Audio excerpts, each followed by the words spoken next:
बिस्मिल्लाहिर्रहमानिर्रहीम, अस्सलाम वालेकुम, good morning everyone and welcome to morning with Jugan. Viewers, जैसे कि आप जानते हैं रबीउल अव्वल है और कल इंशाल्लाह ईद है। 12 रबीउल अव्वल है, तो 11 रबीउल अव्वल को भी हमने सोचा कि हम उसी एहतराम के एलिमेंट को आगे लेके चलते हैं। लेकिन आज नबी की शान पे हम बात करेंगे और अगेन छोटा मुंह बड़ी बात, लेकिन उस पर हम बात आगे जाके करेंगे। अभी जो एक ज़रूरी चीज़ मैंने आपको याद करानी है, like a public service message. देखिए व्यूअर्स, जान है तो जहान है, अपनी हेल्थ का ख्याल रखना एक बहुत ही इंपॉर्टेंट एलिमेंट है। आजकल स्मॉग का जो इशू है, स्पेशली पंजाब की साइड पे, वो बहुत ज़्यादा सवेयर हुआ है एंड उस लेवल पे कि पेरेंट्स के जो ग्रुप्स होते हैं जिसमें बातचीत चल रही होती है स्कूल के, उनमें हमारी यही डिस्कशन 2 दिन से चल रही है कि अब क्या करना है। इतनी ज़्यादा स्मॉग है, बच्चे खांस रहे हैं, बड़े खांस रहे हैं। सुबह जब बंदा उठता है तो ऐसे लगता है कि जैसे गले में मिर्चें लग रही हैं, ऊपर से डेंगू भी फैला हुआ है, कोविड अपनी जगह एक स्यापा। आई अंडरस्टैंड कि हम सारे बहुत परेशान और टेंस हैं, लेकिन कुछ एहतियातें हैं जो हमने करनी है। स्मॉग बेसिकली, जिसको अक्सर लोग कहते हैं कि वो फॉग हो गई है, सर्दियाँ आ रही हैं, फॉग। स्मॉग और फॉग में बड़ा फ़र्क है।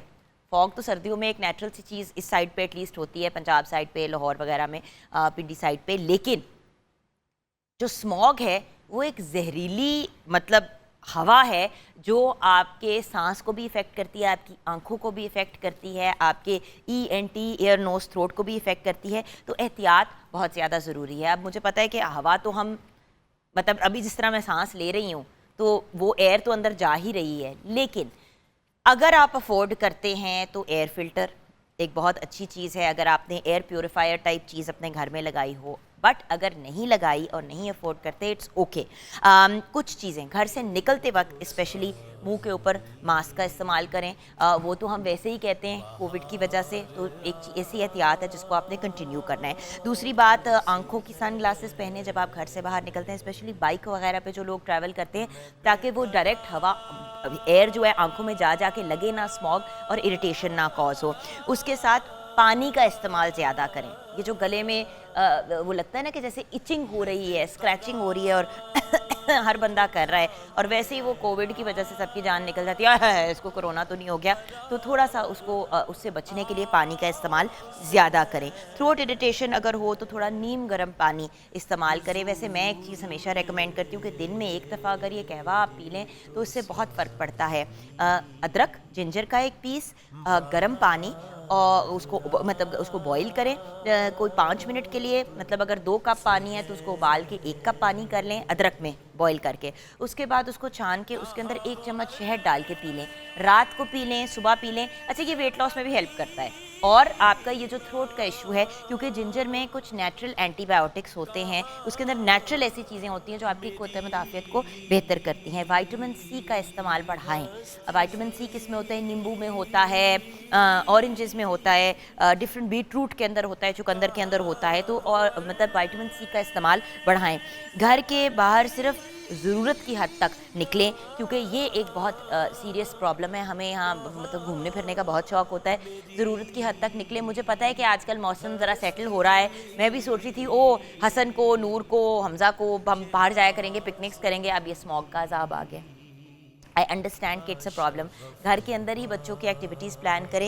ये 1-1.5 महीना होता है ज़रा टेंशन वाला, और स्पेशली जिन लोगों को दमे की या गले के मसाइल होते हैं, उनको ख़ास एहतियात करनी चाहिए। और अगर डॉक्टर आपको एंटी एलर्जी रेकमेंड करता है, एंटी हिस्टामिन रेकमेंड करता है, तो उसका इस्तेमाल ज़रूर करें, बट ऑफ कोर्स मुस्तनिद डॉक्टर से रुजू करके, उनसे बात करके। तो ये कुछ चीज़ें हैं बिल्कुल, बिकॉज़ ये सैटरडे संडे मामा की इतनी तबीयत, वो बार बार खांस रही थी, उनका गला उनको तंग कर रहा था। कुछ लोग ऐसे हैं जिनको नॉर्मली दमे की प्रॉब्लम नहीं भी होती, उनको इनहेलर यूज़ करना पड़ जाता है। सो प्लीज़ डिले ना किया करें। और एक और चीज़ जो मैं खुद भी करती हूँ घर में, रात को ना यूकलिप्टस ऑयल, ये आपको इजीली इसेंशियल ऑयल्स जो हैं वो मिल जाते हैं। ये एक्चुअली विक्स होती है, राइट, जो विक्स में स्मेल होती है, या विक्स की छोटी वो डिब्बी ले लें, जो दिया टाइप नहीं होता जिसके अंदर हम जलाते हैं, नीचे मोमबत्ती होती है और ऊपर इंसेंस बर्नर जिसको कहते हैं। एक अगर वो ख़रीद लें आप तो मिट्टी के भी बड़े सस्ते 400-500 के मिल जाते हैं, वो आप ले लें। उसके ऊपर विक्स डालें, उसमें थोड़ा पानी डालें और नीचे आप दिया जला दें, या वो जिसको कहते हैं छोटी वाली कैंडल जला दें, टी लाइट। आधे घंटे के लिए इसको कमरे में चलने दें, उससे भी ब्रीदिंग बड़ी इजी हो जाती है। डायरेक्ट लगाने से बेहतर है कि ये जो एक चीज़ है ये आपको थोड़ा सा सेटल कर देती है। बाकी अल्लाह खैर करे, एक के बाद दूसरी प्रॉब्लम हो जाती है, बट अल्लाह बादशाह है, उनसे बेहतर कौन जानता है कि किस सिस्टम को किस तरह लेके चलना है इस दुनिया के। आइए किचन की तरफ चलते हैं। मेरी बहुत ही प्यारी शेफ मुनीरा आ गई है। मनीर तुम कैसे हो? मनीर मैं तुम्हें मिस करती हूँ। कैसी हैं? रबीउल अव्वल मुबारक। आपको बहुत बहुत मुबारक। अच्छा ये बताओ कि आज के दिन की मुनासबत से हम क्या बना रहे हैं, क्योंकि ये वो दिन होते हैं, आई थिंक बल्कि आई थिंक आई नो कि 1 रबीउल अव्वल से 12 तक, बल्कि 13 को भी कुछ लोग जो है ना वो खुशी में जो हैं वो बांटते हैं चीज़ें, लोग घरों में लंगर कर देते हैं, अपने दस्तरखान पूरा महीना जो है लोग करते हैं। बट वो, और बाय द वे मैं एक बात बताऊँ व्यूअर्स, रमज़ानुल मुबारक, मुहर्रम अल हराम, रबीउल अव्वल, जब ये 2.5-3 महीने करते हैं तो फिर पूरा साल ही कर लिया करें। बिल्कुल पूरा साल ही कर। ये एक और सिर्फ अपने हमसायों की हद तक नहीं, अगर तो आपके हमसायों का कोई ऐसा इशू या प्रॉब्लम है, मतलब जैसे कि मतलब उनकी फाइनेंशियल हालत इतनी अच्छी नहीं है, फिर तो मुझे समझ आती है कि आप उनको भेजते रहें। लेकिन अगर 4 रोटियों की ज़रूरत है घर में, 8 बना लें, बाकी एक्स्ट्रा 4 जो है शेयरिंग करनी चाहिए, वो किसी ऐसे शख्स को दे दे। इतनी जगह मजदूर काम कर रहे होते हैं, इतनी सिचुएशंस होती हैं, हमें थोड़ा सा ना करना चाहिए। और अब आप ये देखें कि मेरा तो जो तरीकाकार खुद का है जुगन में, मैं ये करती हूँ कि मैं जब भी कोई चीज़ बनाती हूँ, स्पेशली इस पूरे माह तो मैं बहुत ही बनाती हूँ, इससे मेरी एक लाइफ में एक हिस्सा है कि मैं इसको फ्रीक्वेंटली बनाती हूँ। तो मैं ये करती हूँ कि कुछ चीज़ें होती हैं जो मैं पैकेट्स बना के रख लेती हूँ, तो बजाय आप जितने लोग होते हैं, इतनी जगह पे दिहाड़ीदार होते हैं, आप उनको होते हैं, वो इतना खुश होते हैं, तो मेरे खाना बांटना चाहिए। और आज के दिन की मुनासिबत से तो मैं जो डिशेस बना रही हूँ वो हम ब्रेक के बाद शेयर करेंगे, क्योंकि ब्रेक का वक्त आ गया है। आराम से तहम्मुल से आपको ब्रेक के बाद हम रेसिपीज़ भी शेयर करेंगे और नाते रसूल मकबूल सल्लल्लाहु अलैहि वसल्लम भी सुनेंगे, बल्कि नात से ही वापस आएंगे, नात शरीफ से, और फिर आपको रेसिपीज़ बताएंगे और उसके बाद फिर अपने प्रोग्राम को कंटिन्यू करेंगे। आराम आराम से सुकून से काम करेंगे ब्रेक के बाद।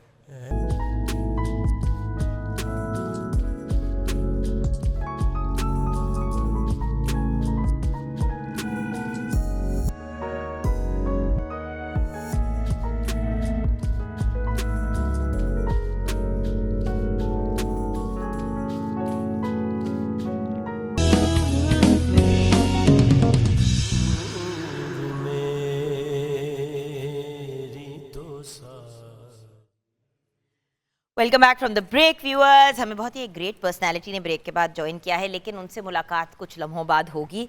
उनको हमने थोड़ी देर, वो जो कहते हैं ना खाने की, जब भी आपको बहुत अच्छी चीज़ बनाते हैं तो आप उसको थोड़ी देर रेस्ट करने के लिए छोड़ते हैं, तो हमने इस थोड़ी देर डॉक्टर साहिबा को रेस्ट करा रहे हैं। अच्छा जी, सिचुएशन जी, सबसे पहले हम स्टार्ट करेंगे जो दाल का हलवा है उसके लिए मैं बताऊँ, चाहे दाल मूंग की हो चाहे दाल आपकी चने की हो, आपने उसको पहले सोक करना है।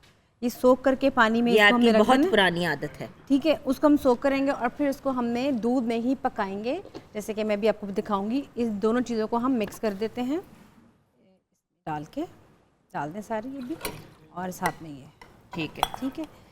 अब ये सारी की सारी जो दाल है इसमें हम इसको अच्छी तरह से कुक करेंगे, मैं निकालती हूँ। अच्छा, कुक करने के बाद आपने ये करना है कि आपने इसको ब्लेंड कर लेना है, एक पेस्ट सी बना लेनी है। उसके बाद आपने देसी घी लेना है या जो भी आपने घी ऑयल यूज़ करना है। घी में वैसे हलवा जात बनते हैं, आप इसको घी लें और इसमें इलायची के दाने हैं वो इसमें आपने इसको सौते करें और फिर जो पेस्ट है वो हम इसमें शामिल करेंगे। अच्छा, कुछ होते हैं कि न्याज पाक पे जब हम बनाते हैं तो बहुत सारी इनमें वेरिएशंस हलवों की करते हैं और आमतौर पर उनको सूजी का हलवा बहुत अच्छा लगता है, तो आप चाहें तो इसमें सूजी भी हल्की सी भून के इसमें ये ऐड कर सकते हैं। सूजी भून के डाल, जी बिल्कुल, सूजी वो तो आपने इसको भी बाद में भूनना ही है। हाँ, इसको पहले इसको हम भूनेंगे बाद में। अभी हम इसको पकाएंगे और इसको दाल को हम निकाल के इसको ब्लेंड करके इसकी पेस्ट बनाएंगे, फिर इसको देसी घी में हम इसको पका के इसको हम अच्छी तरह से इसको पकाएंगे और उसमें जितने भी नट्स है इसमें ऐड करेंगे।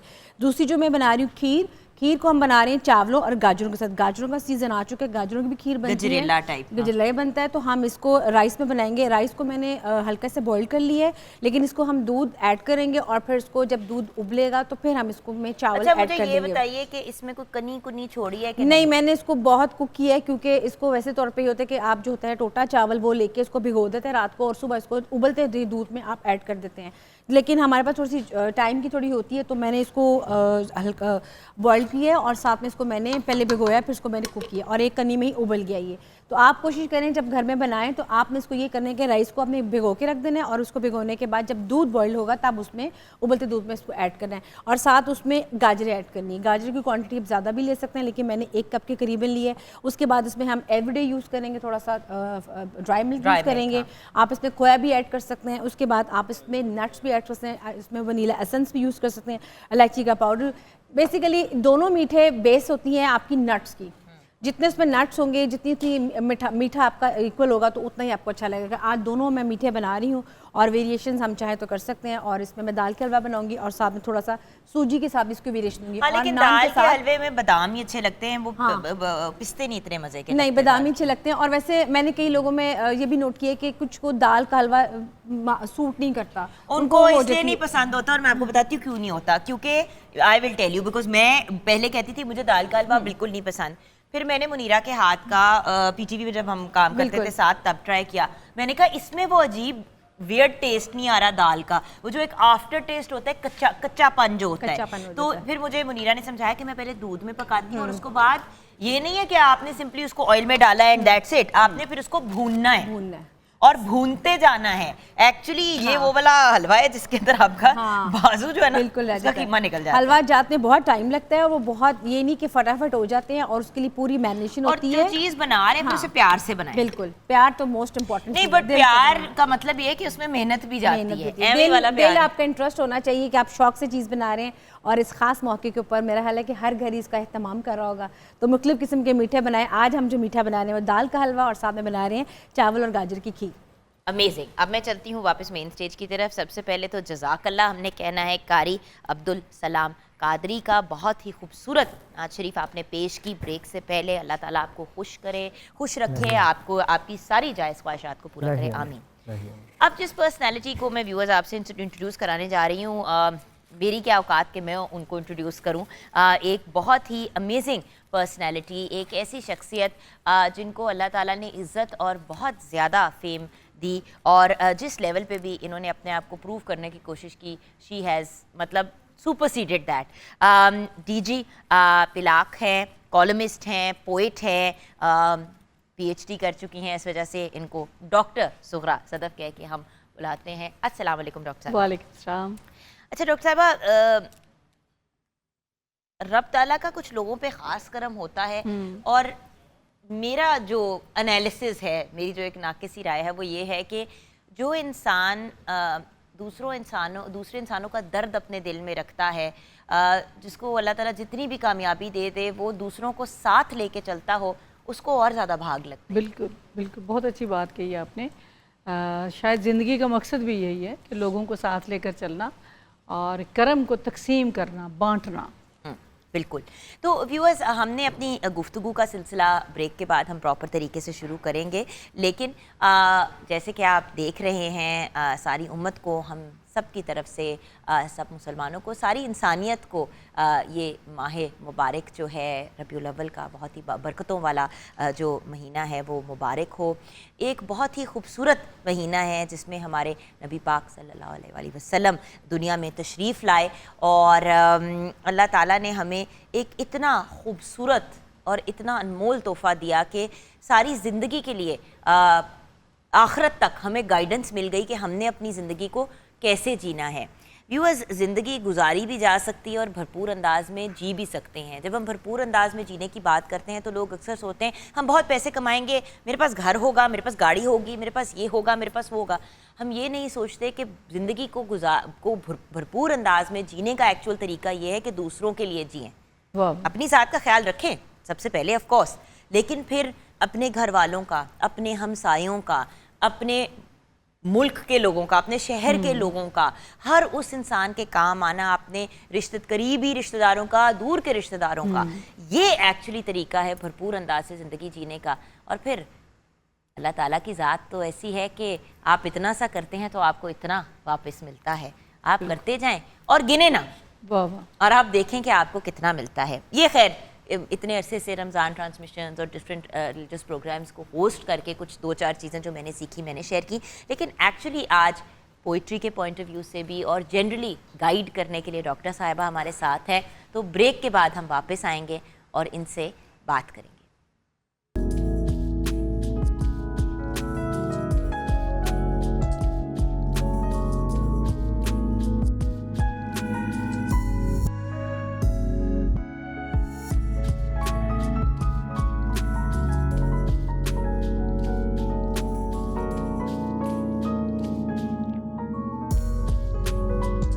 सुभान अल्लाह, सुभान अल्लाह, जज़ाक अल्लाह। क्या बात है, क्या कहना है जी डॉक्टर साहिबा। जी बिस्मिल्लाह। हम उनकी हमारे नबी पाक सल्लल्लाहु अलैहि वसल्लम की ज़ात की खूबसूरती के हवाले से बात कर रहे हैं।